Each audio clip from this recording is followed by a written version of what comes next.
নমস্কার বন্ধুরা, সবাই কেমন আছো? আশা করছি সবাই ভালো আছো। আজকে চলে আসলাম আরেকটি রেসিপি নিয়ে। তো আজকে বানাবো বাঁধাকপি ঘন্ট। তো আমি ঘরে কিভাবে বাঁধাকপি ঘন্ট বানাই সেটাই দেখাবো। তো বন্ধুরা, ভিডিওটি কেউ স্কিপ করে দেখো না, সম্পূর্ণ দেখো। কিন্তু সবার ভিডিওই ফুল ওয়াচ করে দিই, ফুল ওয়াচ করে লাইক কমেন্ট করে দিই। সবাই ভিডিওটা ফুল ওয়াচ করে দিও। তো এই দেখো, বাঁধাকপি আমি এরকমভাবে ঝিরিঝিরি করে কেটে নিয়েছি। আর সঙ্গে এই যে এরকম ডুমো ডুমো করে আলু কেটে নিয়েছি। এটা নতুন আলু, কেটে ধুয়ে পরিষ্কার করে নিয়েছি।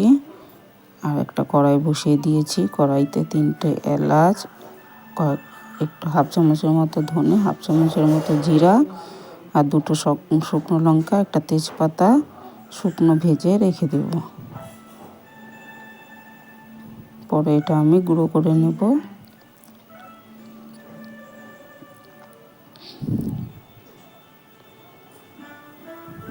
তোমার এটা ভাজা হয়ে গেছে। তো বন্ধুরা, সবাইকে অসংখ্য অসংখ্য ধন্যবাদ যে আমার ভিডিও দেখে সুন্দর করে একটা কমেন্ট করে দাও, সেই জন্য অসংখ্য ধন্যবাদ। এভাবেই সবাই পাশে থেকো, আমিও সবার পাশে আছি, পাশে থাকবো। এভাবেই সবাই সবার পাশে না থাকলে কিভাবে এগিয়ে যাব বলো। তো আমি যে কড়াইতে তেল দিয়ে যে আলুটা লাল লাল করে ভেজে নিয়েছি। তো ভাজা হয়ে গেছে, আমি তুলে নিচ্ছি। তো বন্ধুরা, সবাই এইভাবে পাশে থেকো।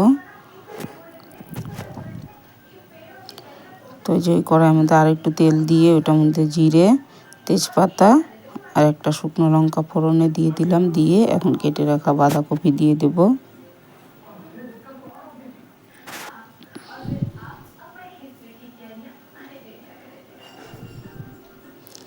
তো বাঁধাকপিটা দিয়ে একটু নাড়াচাড়া করে তারপরে আমি 5-7 মিনিটের জন্য ঢেকে রেখে দেব।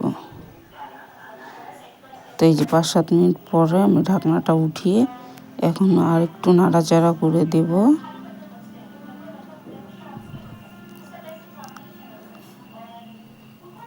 তো উল্টে পাল্টে নাড়াচাড়া করে দিয়েছি। ফোড়নটা নিচে ছিল, সেজন্য খুব ভালো করে নাড়াচাড়া করে এখন পরিমাণ মতো নুন, 1 চামচের মতো হলুদ আর জিরার গুঁড়া দিয়ে দেব।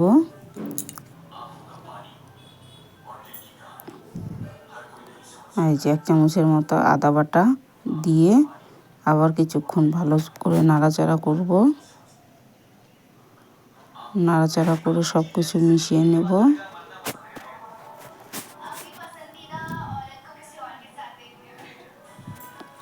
তাই দেখো বন্ধুরা, আমি খুব ভালো করে নাড়াচাড়া করে মিশিয়ে নিয়েছি। মিশিয়ে নিয়ে আবার ঢেকে রেখেছিলাম। তো অনেকটা সেদ্ধ হয়ে গেছে বাঁধাকপি। তো এখন ভেজে রাখা আলুগুলো দিয়ে দিলাম। আর কয়েকটা চেরা কাঁচা লঙ্কা দিলাম, 3টে দিয়ে আর একটু নাড়াচাড়া করে দেব।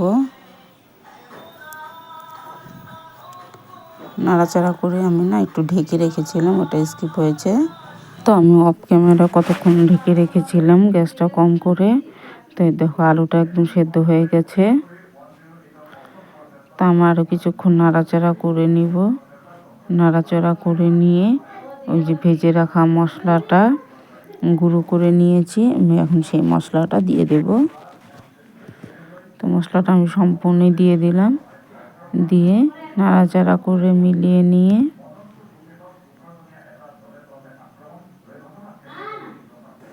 তো সামান্য একটু চিনি দিয়ে দিব, যেন বাঁধাকপি একটু মিষ্টি মিষ্টি ভালো লাগে।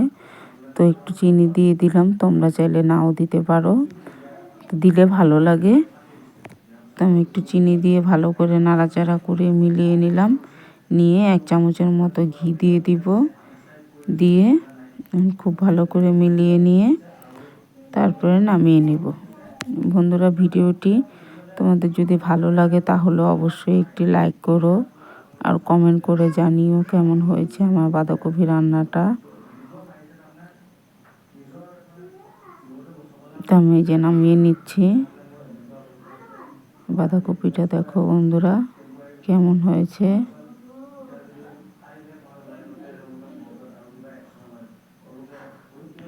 বন্ধুরা, ভিডিওটি এতক্ষণ দেখার জন্য সবাইকে অসংখ্য অসংখ্য ধন্যবাদ।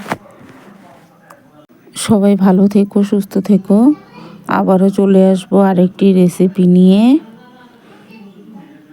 তো যদি ভালো লাগে তাহলে একবার এভাবে বানিয়ে খেয়ে দেখো। এটা ভাত, রুটি, পরোটার সঙ্গে খুবই ভালো লাগবে। ধন্যবাদ।